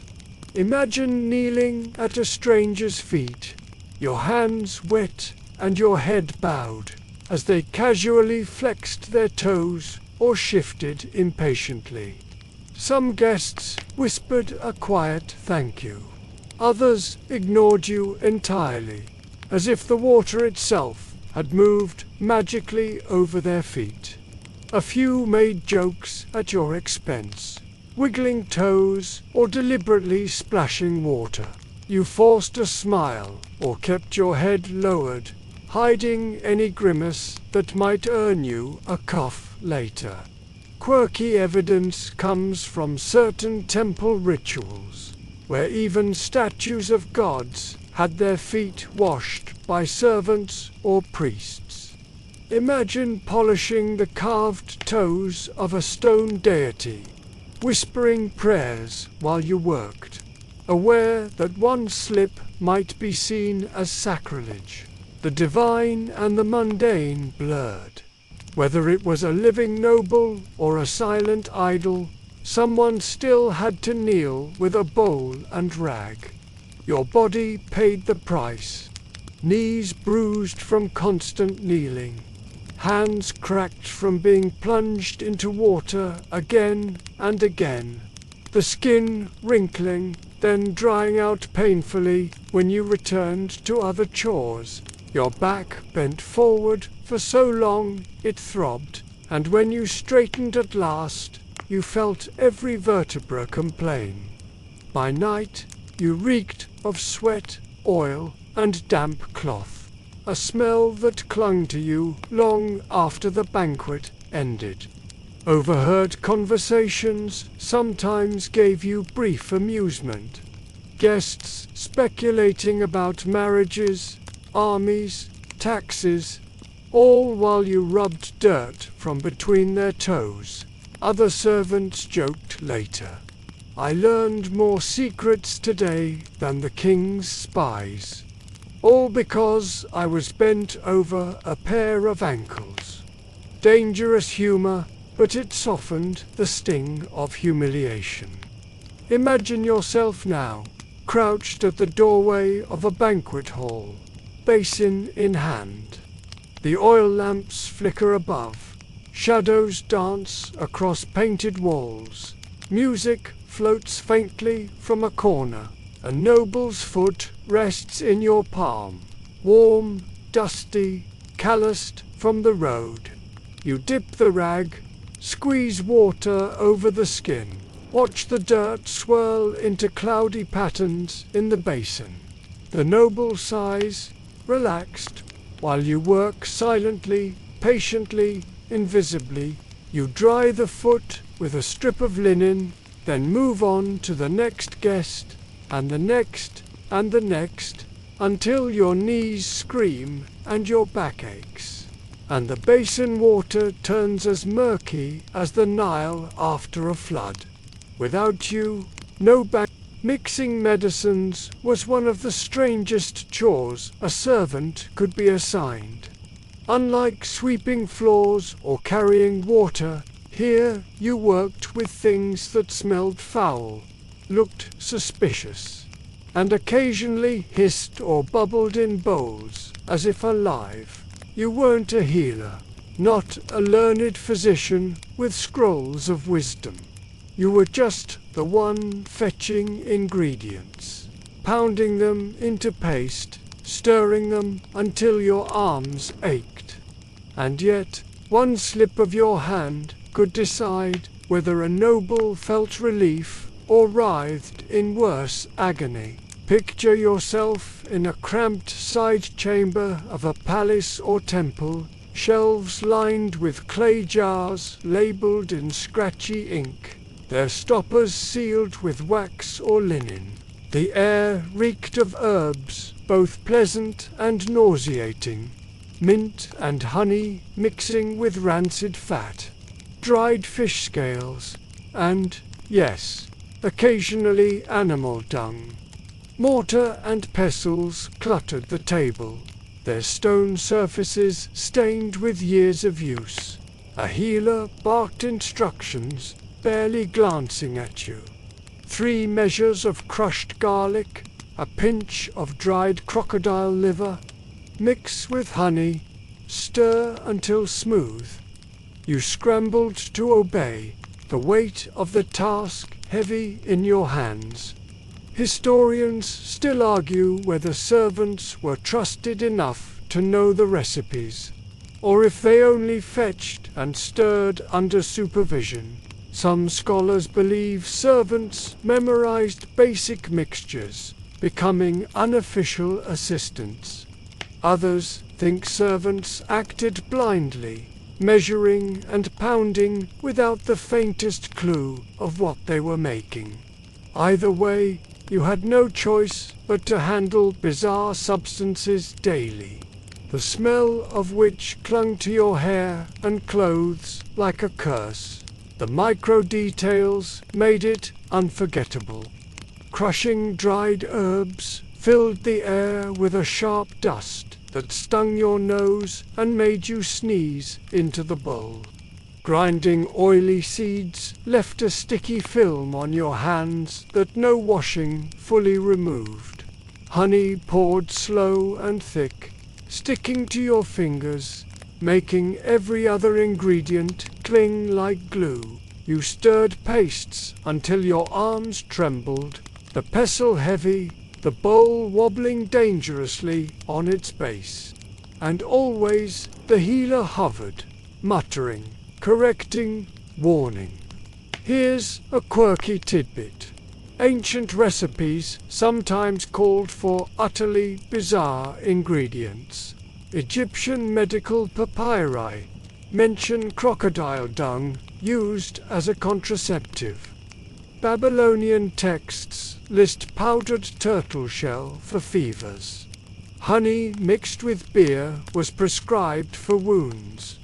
Imagine leaning over a bowl, gagging as you stirred dung into paste, knowing you'd have to smear it carefully on someone's skin later. Servants joked among themselves that half the medicines worked not because of magic, but because the patient was too disgusted to stay sick afterward. The smells were overwhelming. Fresh garlic burned your eyes, vinegar made your throat close, and rotting animal parts lingered like ghosts. Some remedies called for boiling mixtures, filling the room with steam so pungent you nearly fainted. At times you carried bowls to a noble's chamber, the stench wafting ahead of you, and the noble wrinkled their nose but still demanded the treatment. You learned to hold your breath, to blink away tears, to move quickly before the odor soaked too deep into your tunic. Historians still debate whether servants ever received credit for remedies that actually worked. Some argue assistants quietly passed down knowledge, learning healing secrets through practice. Others believe their role remained menial, their skill invisible even when success depended on their careful measurements. If a treatment healed, the healer received praise. If it failed, blame trickled down to you, the servant, for mixing incorrectly. The dangers were real. Some herbs were toxic in high doses, and a mismeasured pinch could kill instead of cure. Mercury and lead, used in ointments, burned skin and poisoned the body slowly. Servants handling them often suffered mysterious illnesses, their hands shaking, their teeth loosening. You didn't know the word poison, but you knew that the powders sometimes left your lips numb, your stomach sour, your head dizzy after hours of grinding. Still, you kept mixing, because refusal was unthinkable. The sounds filled your ears as surely as the smells filled your nose. The steady thud of pestle on stone, the scratch of dried leaves crushed to powder, the hiss of boiling mixtures bubbling over fire. Healers muttered chants or prayers as they worked. Believing words gave power to medicine. You whispered under your breath too, not prayers of healing, but complaints about the stench, or jokes about the healer's sour temper. Quiet laughter, stolen in the midst of foul odors, was the only sweetness you got. Quirky evidence survives in recipes that combine practical and absurd. A wound salve might include honey which genuinely fights bacteria, alongside powdered lapis lazuli, beautiful but useless. As a servant, you didn't question. You added, stirred, and hoped. Sometimes the paste worked, and you felt a secret pride. Other times, it failed, and you braced yourself for shouted accusations. The line between miracle and disaster was thin, and you walked it daily with your mortar and pestle. Imagine yourself now, crouched at a low table, pestle heavy in your hand, grinding garlic and resin until your eyes water. The bowl reeks, the paste clings to your skin, your arms tremble with fatigue. The healer takes it from you without thanks, dabbing it onto a noble's wound or spooning it into their mouth. The noble winces, groans, maybe recovers, maybe doesn't. Either way, no one remembers you, the one who measured, mixed, and endured the stink. Without you, there would be no medicine, no chance at healing, no salves for wounds or draughts for fevers. The healer's knowledge would be useless without your hands grinding, your arms stirring, your nose suffering. You were the silent engine of ancient medicine, uncredited, uncelebrated, but essential to every recovery, every ritual of healing, every whispered hope in a darkened chamber.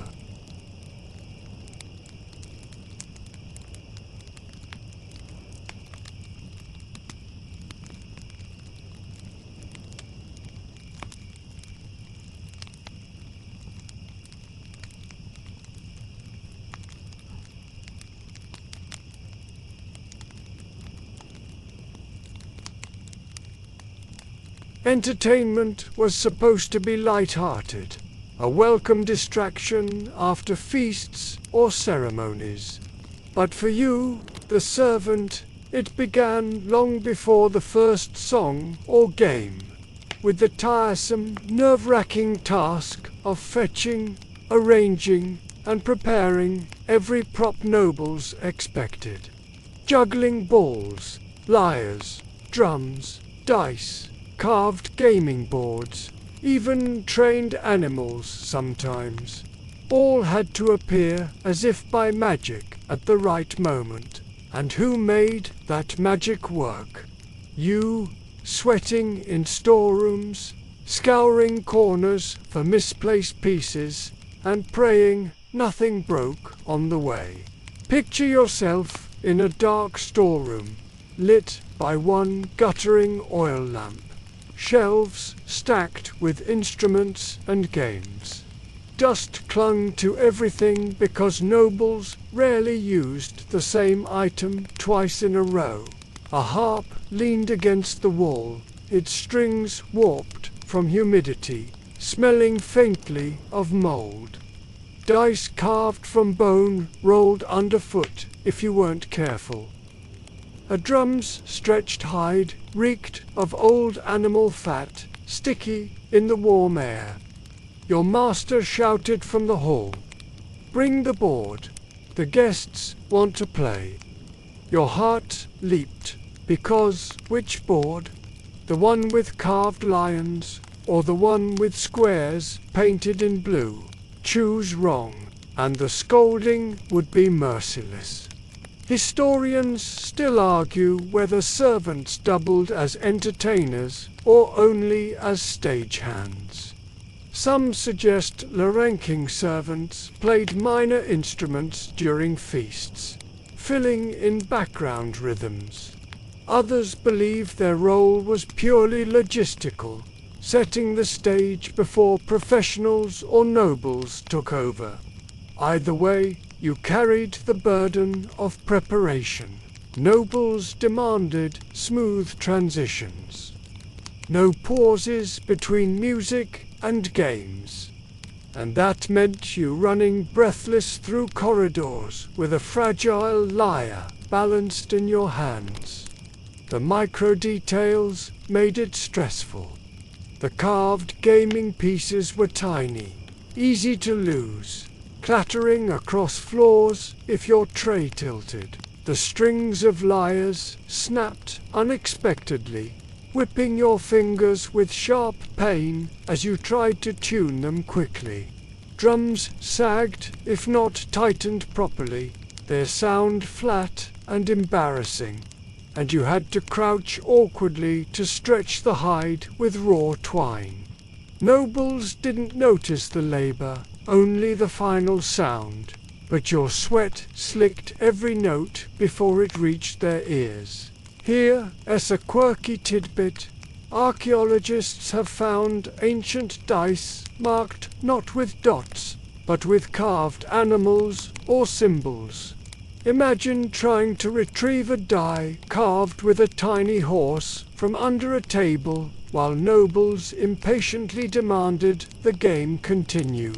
Servants whispered later that gods probably cheated because nobles never seemed to lose. Perhaps the gods are rolling for them, one muttered, and laughter spread like spilled wine, quickly silenced when a supervisor glared. The sounds of preparation were their own symphony. The twang of strings as you tightened them. The dull thud of drums tested with your palm. The clatter of dice on wood. The scrape of gaming boards dragged across stone floors. Nobles talked loudly over it, their laughter booming, while you tried to keep your own movements silent, invisible, seamless. Every mistake, a string snapping, a board dropped, a missing piece, echoed louder than 100 successful tasks.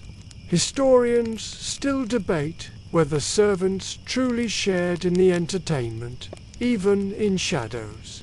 Some argue they were allowed to watch quietly, perhaps enjoying music while standing against walls. Others believe they were ordered out of sight, their labor acknowledged only when something went wrong. Either way, you bore the hidden weight. No harp sang, no dice rolled, no dance began without your unseen hands arranging everything first. The dangers were not trivial. Instruments were fragile, carved from rare woods, inlaid with ivory, decorated with gold leaf. Break one, and you might never recover from the punishment. Gaming boards represented wealth, symbols of leisure and refinement. Spill wine across one, and it's stained forever. You moved like a thief in reverse, sneaking precious items into noble hands instead of out. Every step was risk, every delivery a gamble. The micro-world pressed in, the smooth polish of carved dice beneath your sweating palm. The sharp tanks of animal glue used to repair cracked instruments. The faint squeak of strings tightened too far. Your knees ached from crouching to gather scattered pieces. Your shoulders burned from hauling drums large enough to drown your frame. Even your ears rang with strain as you stood too close to cymbals or pipes when musicians tested them. Conversations flickered at the edges of your hearing. Nobles mocking entertainers who fumbled notes as though the instruments themselves weren't warped with age. Musicians whispering complaints about strings too brittle, glancing at you as though it were your fault. Other servants muttered when out of sight. If only we played the dice ourselves. Maybe then fortune would favor us. Another laughed. Fortune doesn't know our names. Quirky evidence survives in graffiti etched near old banquet halls. Crude sketches of dice, liars, and even obscene jokes about juggling balls. Who scratched them? Perhaps bored servants, carving humor into walls after hours of fetching the very props that nobles treated as playthings. Invisible in records, but maybe immortal in doodles. Imagine yourself now, staggering into a hall with a gaming board balanced on your arms. The nobles cheer, impatient for distraction. You kneel, setting it carefully onto the floor, arranging each piece while their eyes bore into your back. A musician plucks the lyre you just tuned, the sound sweet, effortless, except your hands still ache from the tightening. Dice rattle across the board. Laughter fills the hall, and you retreat into shadow, silent, unseen. Without you, the game never begins. Secrets have a way of slipping into the ears of the people least meant to hear them. In the ancient world, that meant servants. Those who carried trays through feasts, swept corridors after midnight, or crouched with basins in corners. You didn't mean to listen, not always, but voices carried in vaulted halls, whispers travelled through open doorways, and you, with your broom or jug or rag, became the silent witness to everything nobles wanted hidden. Imagine yourself in a shadowed corridor of a palace in Babylon, kneeling to polish a lamp base while two governors walked past, their voices low but urgent. The tribute is too heavy. One hissed, "My district will revolt." The other muttered back, "Keep your voice down. The king's spies are everywhere." They passed without a glance at you, as though you were carved into the wall itself. But the words lodged in your mind, unshakable, dangerous. You knew that if you repeated them, even by accident, punishment could be swift and brutal. And so you did what countless servants did before you. You swallowed the secret and kept scrubbing. Historians still argue whether servants were considered a threat precisely because they overheard too much. Some sources suggest nobles mistrusted their own staff, rotating them frequently to prevent dangerous familiarity. Others argue that loyalty, enforced by fear or dependence, kept servants silent. What is clear is that secrets lived in the ears of the lowliest workers, unrecorded but very much remembered in silence. The micro-details of overhearing were vivid. The way a voice dropped when conspiracies began, forcing you to lean slightly closer, pretending to scrub harder to mask your listening. The flicker of a lamp casting long shadows across faces, hiding expressions you weren't supposed to see. The scent of spiced wine carried on a noblesque breath as he leaned too close to another, confessing plans you couldn't unhear. Even the simple sound of sandals squeaking on polished stone told you who walked in and out of forbidden rooms. Here's a quirky tidbit. In some Egyptian households, servants were ordered to sing or hum while working, specifically to prove they weren't listening. Imagine kneeling with a broom, humming tunelessly, while nobles whispered about marriage alliances, their words still slipping into your ears despite the charade. Servants joked afterward that their humming was the most well-informed song in the kingdom. The danger was constant. You knew that repeating even a fragment of what you heard could cost you your life. Spies and informants roamed palaces, and one careless word shared with a friend might echo upward until it reached a noble's ear. Punishments ranged from whipping to mutilation, even execution. Silence was survival. Servants learned to bury secrets deep, locking them in their minds until even memory blurred. But forgetting wasn't always easy. Whispers haunted you at night, replaying as you lay on your mat, wondering what disasters might come of the words you had heard.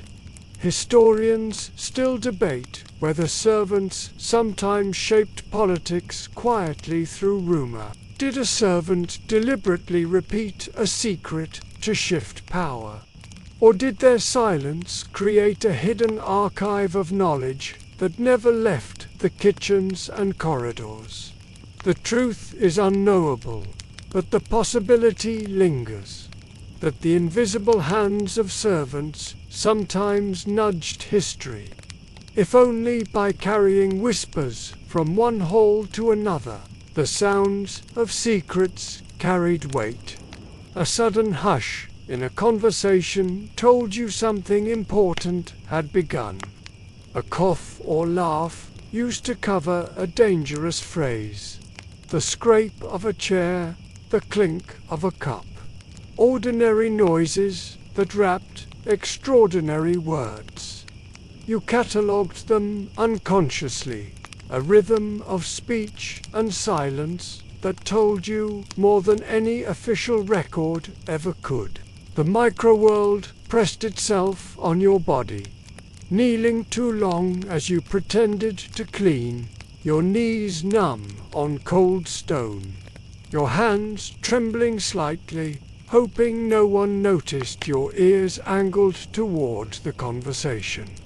Sweat prickling your back as you realized you were hearing things meant for generals, priests, or kings. And yet, you kept your eyes lowered, your motions steady, as though you were deaf, dumb, and blind. Overheard conversations became fuel for hidden humor. Later, among fellow servants, you might whisper that General fears his own boots will rebel against him. Or, the king wants another list of sheep. Should we count the ones already eaten? Dangerous jokes, made in shadows, laughter swallowed quickly before walls themselves betrayed you. But those moments of humor kept you sane in a world where secrets piled heavier than grain sacks. Quirky evidence survives in stray writings that suggest servants sometimes acted as informal messengers. A noble might deliberately let a servant overhear a threat, knowing it would spread quietly to rivals. Imagine being used as a living courier, carrying words in your head like contraband. Unsure whether speaking them aloud was clever or suicidal. Now picture yourself again, crouched in a dim corridor, rag in hand, the smell of smoke and wine heavy in the air. Nobles whisper nearby, voices sharp with anger, low with fear. You polish the same spot on the wall over and over, heart pounding, pretending you hear nothing, but you do hear. You hear everything. And when they leave, their sandals fading into silence, you remain, nameless, voiceless, carrying secrets you can never share. Without you, the secrets might never have been remembered at all. Without you, whispers would vanish into air, unheard. You were the silent archive, the living wall, the ear that history forgot. And though your name is gone, the weight of what you heard lingers, echoing through time, carried forever in silence.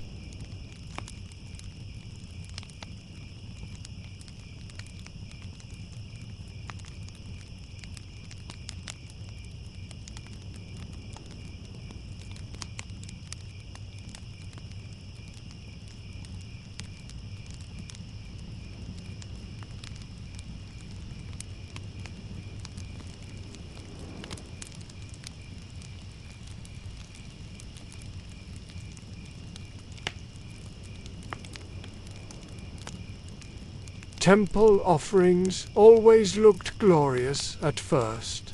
Baskets of fruit heaped high, loaves of bread arranged in careful stacks, jars of wine or beer gleaming in the torchlight, garlands of flowers draped across altars.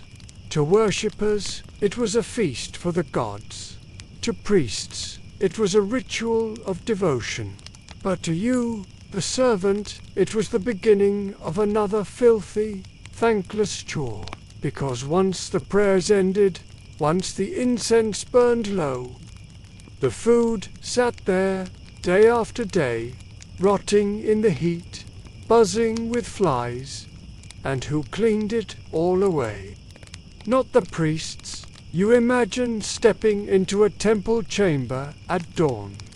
The floor still sticky with spilled wine, the air heavy with the sickly sweet smell of fruit turning to mush. Flowers that yesterday looked radiant now sagged, petals browned and curling, stems slimy to the touch. Bread had hardened into bricks on the outside, yet grown mouldy within, the green fuzz blooming like a garden in miniature. Bees hovered around honey cakes, and rats scurried boldly between baskets. The gods might not complain, but your stomach churned as you prepared to clear the sacred mess. Historians still argue whether servants were considered ritually pure enough to touch old offerings, or whether priests oversaw the process. Some texts suggest priests recited prayers while servants carried scraps to disposal pits. Others hint that servants did the whole job in silence, expected to vanish like ghosts once the temple was fresh again. Either way, your hands lifted what had once been holy and now was nothing more than compost. The micro details weighed on you. Grapes burst between your fingers, sticky juice coating your skin until flies landed hungrily. Loaves crumbled as you lifted them, scattering crumbs across the floor for rodents to chase. Fish offerings stank so badly by the second day that your eyes watered, the smell clinging to your tunic until even other servants edged away. Clay bowls grew slick with grease, forcing you to grip carefully lest they slip and shatter. And always the buzzing, flies swarming so thickly you waved them away with one hand while clutching offerings with the other. Here's a quirky tidbit. Some offerings weren't discarded at all, but quietly eaten by priests and staff after rituals. In Egypt and Mesopotamia, temple texts describe how surplus bread, beer, and meat were redistributed to households attached to the temple, which meant you sometimes carried a basket of sacred food from altar to kitchen, watching priests devour what had been moments earlier presented to the gods. Servants joked in whispers, the gods feast first, and the priests eat second. The sounds told their own story. The squelch of overripe fruit underfoot, the clatter of ceramic bowls stacked roughly into baskets, the hiss of a priest's voice reminding you, handle it with respect. Even as the food dripped with rot, the squeak of rats you chased away with your broom, the low hum of flies that refused to leave no matter how many times you swatted. Historians still debate whether disposal itself was sacred. Some evidence suggests offerings were burned in pits, their smoke rising as a second gift to the gods. Others show they were buried outside temple walls, layered into refuse heaps that grew for decades. Excavations reveal mounds of charred bones, fruit pits, and pottery shards. the forgotten mountain of offerings, tended by nameless hands. You may have stood at those pits, smoke stinging your eyes as you dumped another basket of spoiled bread, wondering if the gods noticed your labor at all. Your body suffered in small ways.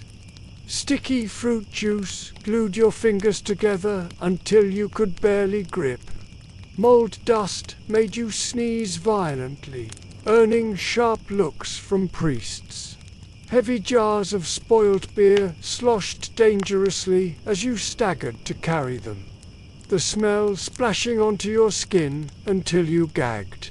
Sometimes bees stung your hands, or a rat darted over your foot, making you stumble and nearly drop the sacred waste.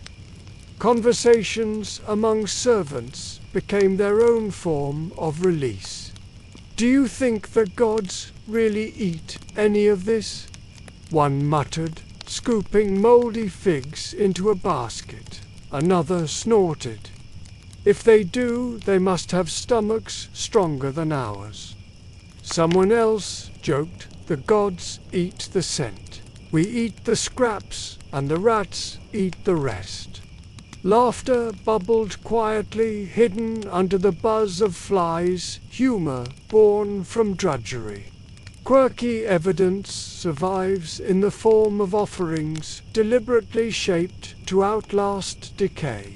Loaves baked so hard they looked like bricks. Cakes lacquered with honey until insects drowned trying to reach them. But even those eventually spoiled, and eventually you had to scrape them up, muttering curses under your breath as honey glued itself to your arms. Imagine yourself now, kneeling before an altar where yesterday's feast has become today's refuse. You scoop limp flowers into a sack, wipe grease from a bowl, chase away flies that circle your head like a crown of misery.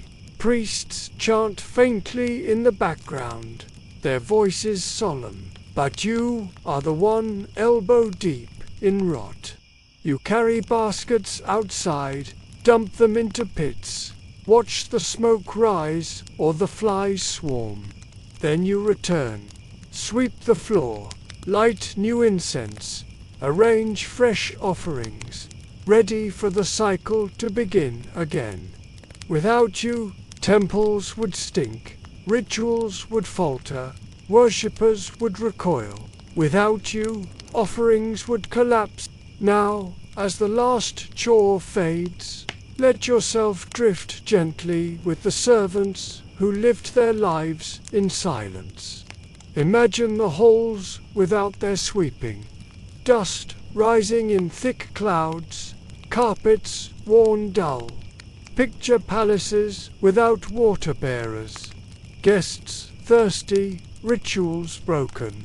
See temples without food cleared, altars crawling with insects, worshippers gagging instead of praying. Their invisible hands held the world together, and though history forgot their names, tonight we have walked quietly in their footsteps. Let the sounds soften now. The clatter of clay tablets becomes a faint echo. The buzzing of flies fades into silence. The scrape of brooms, the thud of mortar, the whisper of reeds sharpened into pens, all grow distant until they are no louder than the hush of wind at your window. The smells, too, drift away. No more sour beer or rotting figs, no more smoke or dust.